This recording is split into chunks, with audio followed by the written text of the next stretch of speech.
Lumipad ka tulad ng dakilang ibon at lumapag ka gaya ng tuyong dahon.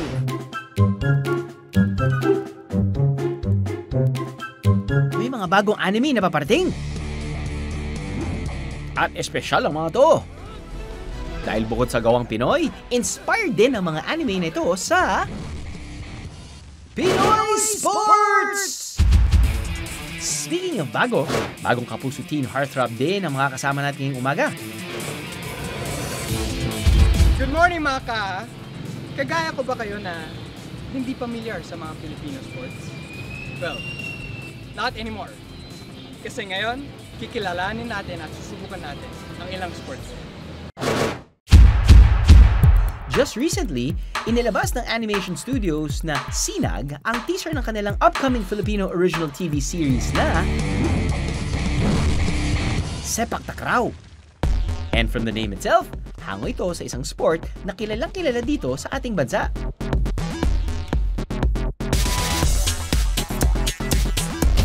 Ang Sepak Takraw.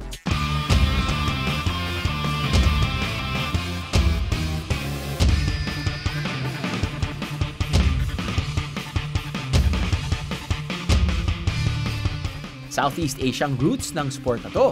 Sepak is a Malaysian word for kick. Habang ang takraw naman ay Thai word for woven ball na gamit sa sport na to. Although hindi ito nag-originate sa Pilipinas, special ito sa atin dahil halos kahawig ito ng ating traditional sport na sipa. E paano kaya ito gawin? Yan ang aalamin ng kaahan nating si Manolo Pedrosa with the Philippine Sepak Takraw National Team. It looks very complex, parang napakahirap siya, and this is my first time to see the sport. Yun nga, parang siyang soccer, badminton, volleyball, mix type of sport. Ang status ng Sepak Takraw natin, maganda. Last SEA Games sa Malaysia, nanalo tayo ng silver medal sa Argo event. Tapos sa team event, naka-bronze tayo. Itong 10 to 14 June sa Comning, China. Ano po ang napunta natin? Nanalo po tayo ng bronze.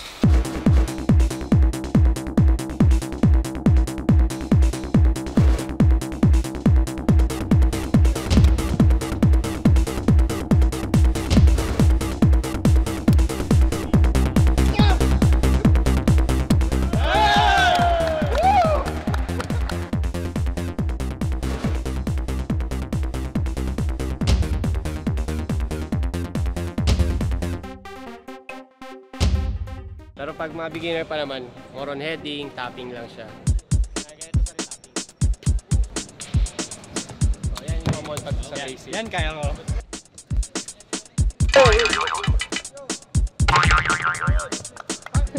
Wala ang sakit eh.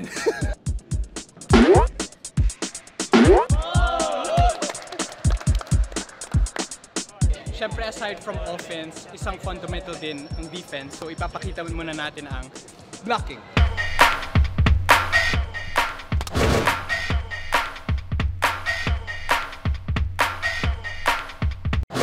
Yung Sinag Animation Studios, meron talaga kaming layunin, lalo na si Sir Dex, na yung ating kultura, yung ating palakasan, na hindi napapansin sa panahon ngayon, sa henerasyon ngayon, nais naming kumbaga bigyan ng matamang atensyon para yung mga millennials, yung mga generation po natin ngayon, magkaroon sila ng kumbaga pagpapahalaga. Doon sa pundasyon na yun na nais nating mapalaganap at maipakilala yung sariling atin, doon nagsimula yung ideya ng Sepak Takraw.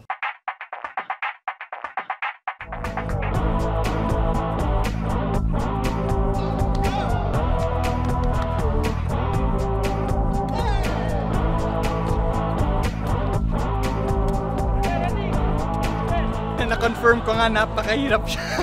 Nakita nyo lang palang sa serving pa lang, nahihirapan na ako. Kahit sa basic pa lang, paano pa kaya yung advance?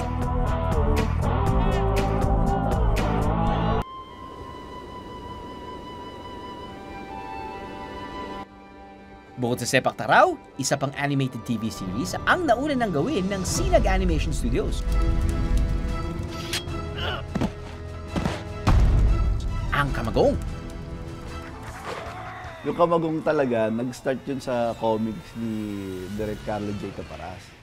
Tapos naging film yun nila Lito Lapid at saka JC Bonin. Ang anime naman ito, of course, based din sa isang sport dito sa Pilipinas. Ang Arnis.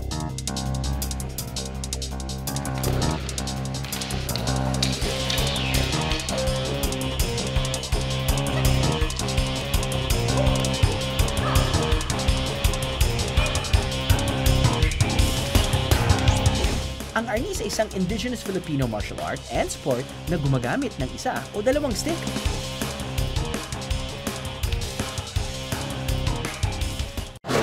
From one sport to another sport. But this sport, I cannot miss. Because this is the national sport of the Philippines. Kaya kids, kaya dapat alam niyo ito. Arnis! Wait, pakiulit nga Manolo. Because this is the national sport of the Philippines. Kaya kids, kaya dapat alam niyo ito. Arnis! Ang tanong, alam kaya ito ng mga tao? Basketball. Sepak. Pambansang sport. Sipa. Basketball. Sepak takraw. Sipa. Sipa. Arnis was approved as the national martial art and sport ng ating bansa noong December 11, 2009 through Republic Act 9850. Sa Arnis, nandyan ang anyo o form.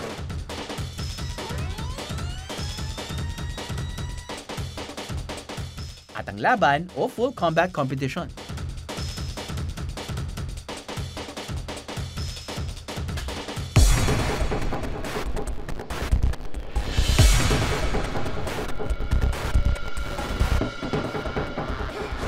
Siyempre, kailangan matutunan din ni Manolo ang ilang basics ng national sport na to.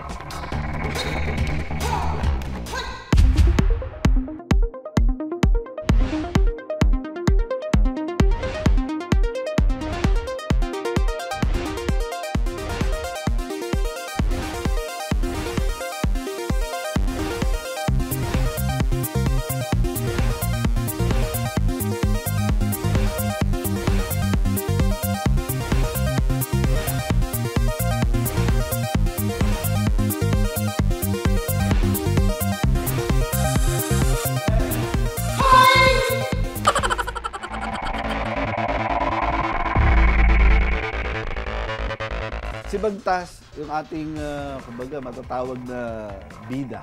Kasi siyang typical na kabataan na nabigyan ng responsibilidad dahil kasi pinamkam yung kanilang kaharian eh. Nasakop yung buong kaharian natin, pinagpapatay yung mga mandirigba natin. Ang Arnis ang magiging pinakasandatan niya. Yun ang kagandahan ng anime kasi maraming mga kabataan ngayon gusto nila yung visually represented ng isang bagay. So itong anime kasi isang medium na napakagandang magamit para mahikayat yung mga kabataan. Mabuhayan sila ng loob na meron palang ganitong sport na pwede nating bigyan ng oras at panahon. But if there's a sport na bagay ring gawa ng anime version, it's probably this one na very Filipino. Alright, so aside from Sepak Takraw and Arnis, the next sport is truly Filipino. In fact, it originated here in Baras, Rizal. Mga kaaha, have you heard of the sport Sikaran? Sikaran is an authentic Filipino martial art that specializes in kick fighting. This is the only unarmed fighting art of the Philippines na dito mismo sa bayan ng Baras, Rizal nagsimula.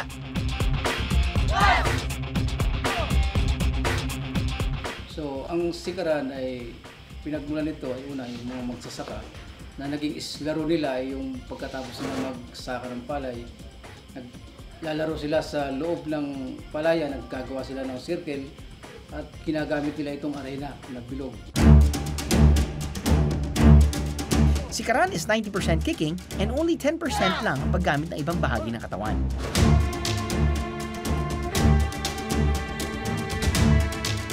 Nahati lang sa dalawang major fundamentals ang sport na to.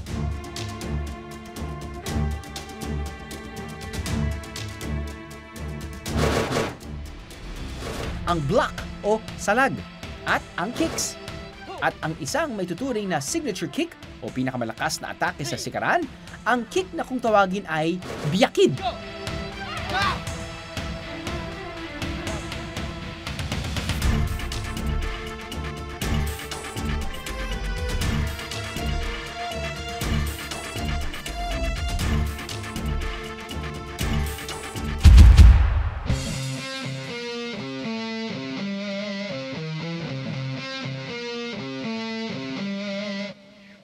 Binigyan nila ako ng black belt. Pero joke lang yan. Inaram lang yan to sa akin. So, magsasparring muna ako.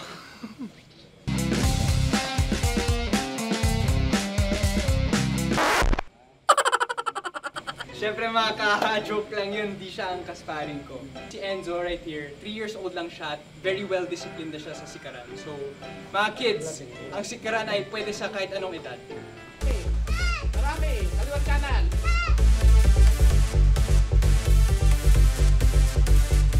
What I really love about the sport is yun nga yung sabi ko kanina, yung culture, yung respeto sa mga master. Hindi lang sa mga moves. Although very interesting din yung moves kasi kailangan din ng high flexibility sa mga high kicks. Sikaran is very complex and interesting sport.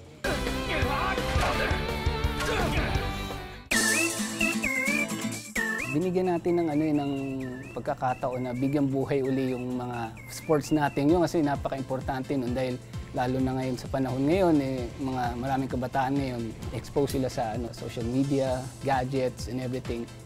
Buhay natin yung kultura natin patungkol sa mga laro natin na matatawag natin na atin. Aha!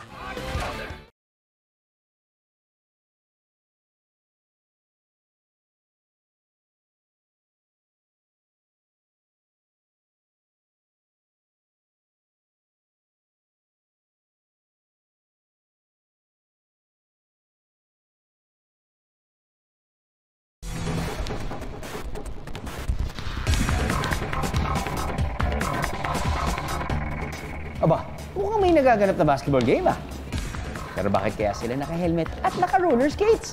At hindi sa ring sinushoot ng players ang bola? Anong sport ito? Kakaiba. Rollball sports.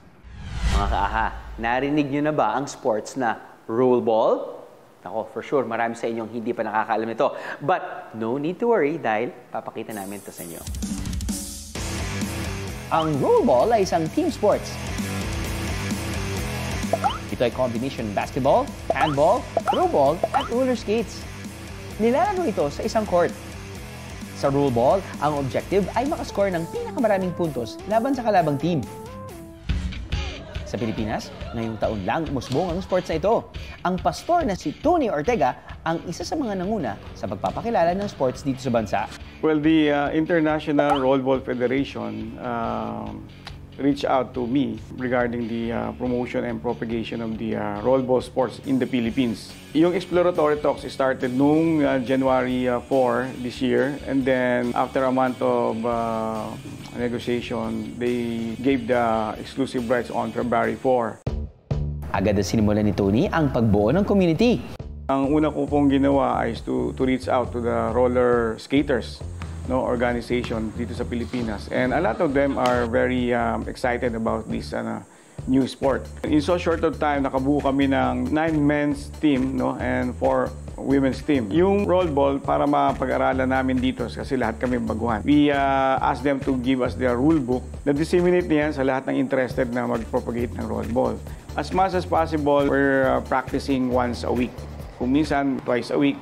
Noon pa man ay nag-organize na si Tony ng mga sporting events sa Pilipinas. Advocacy ako kasi bilang isang public servant kasama dito ay para mailayo yung mga kabataan sa mga hindi magandang mga gawain. This rollball sport is a new sport. I'm sure na magugustuhan ng ating mga kabataan. Sa history, taong 2003 nang maimbento ang larong rollball ng sports teacher na si Raju Dabade sa India. Year 2011 naman nung unang maganap ang Rollball World Cup. Ito ang highest official rollball competition sa mundo na nilalaro every 2 years. Ngayon, ang roll ball ay nilalaro na in more than 60 countries. Pero paano nga ba nilalaro ang roll ball? At ano nga ba ang rules nito? Unang-una, kailangan daw may roller skates ang isang player. Unang-una sir, kailangan sa roller skates natin is brakeless. So kailangan po walang preno. It's either yung inline skates po or yung quad skates. Bukod dito, dapat ang isang manlalaro ay meron ding helmet at knee protectors. Parehas po natin siyang pwedeng laruin, both indoor and outdoors. Ang court ay similar sa size ng isang basketball court, pero imbis ng basketball ring, ay sa isang goalpost sinushoot ang bola. To start a game for roll ball, kailangan po natin at least 12 players para sa mga substitutes. Pero within the game po, ang kailangan po natin is 6 players. Number 1 po yung goalkeeper natin, the 6th man. Then meron po tayong 5 players on the court. Nag-start po tayo via jump ball. So same po siya ng description sa basketball.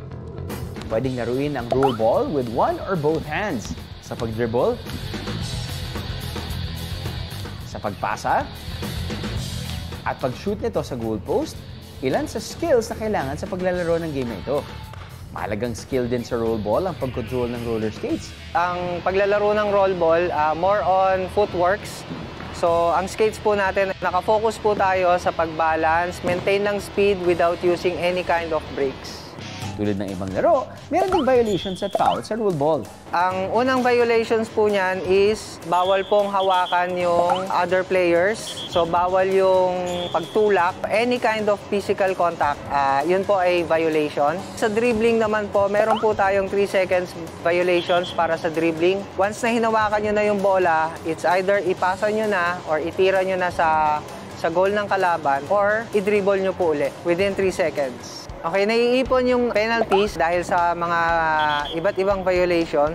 So pag naipon na siya, at least 6 to 7 yung violations bago magkaroon ng penalty throw. In case na meron maitawag na penalty throw, mangyayari siya, magwa one-on-one yung players, may isang defender sa goalie, then yung isang magpe-penalty throw.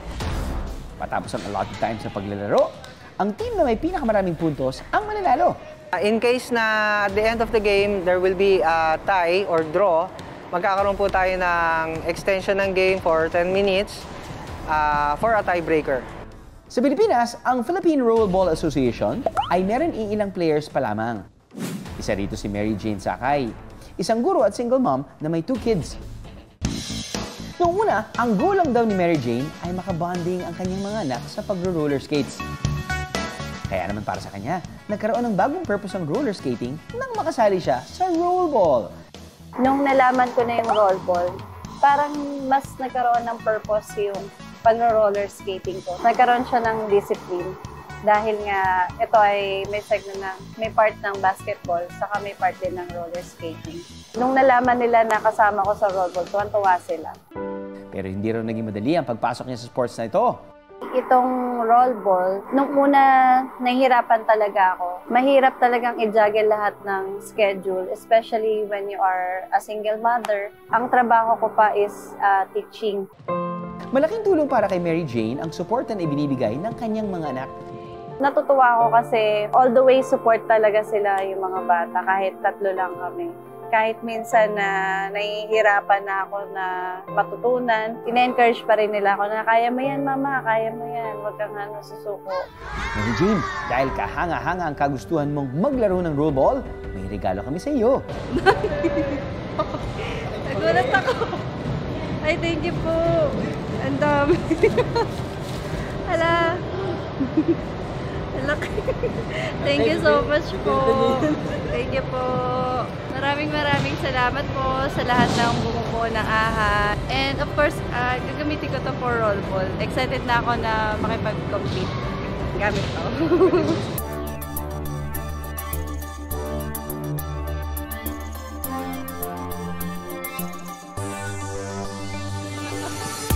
Ngayong umaga, papakitaan tayo ng sample match ni Mary Jane kasama ang iba pang players ng Philippine Rollerball Association. 4-on-4 ang match at half-court lang. Gagamit muna sila ng mock-up na goalpost para sa venue na ito.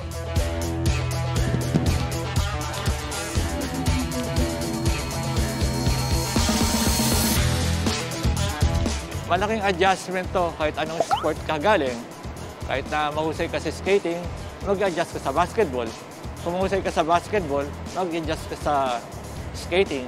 Importante ang balancing dito, kundi babagsak ka dito eh. So nakafocus ka rin yan. Habang nagdi-dribble ka, marunong ka mag-dribble, pero kailangan alam mo rin paano i-maintain ang balance to, mabilis. Tsaka paano ipapasa. Pagkuha mo ng bola, pwede ka ma-outbalance doon. Sa paglaganap pa ng sports na rollerball sa Pilipinas, umaasa ang Philippine Rollerball Association na patuloy na masuportahan ito. Ito po ay bagong sport sa Pilipinas. And napakaganda pong sport na to. It exudes thrill and excitement. Sana po tulungan niyo po kami, lalo na po nananawagan po kami sa mga LGUs na paggamit niyo po sana yung basketball court niyo, magkaroon po kami ng isang area dyan. Nananawagan din po ako sa mga roller skaters organization na check us out, no? Yung aming rollball, and join us. Kayo ba mga ka-aha? Are you ready to roll?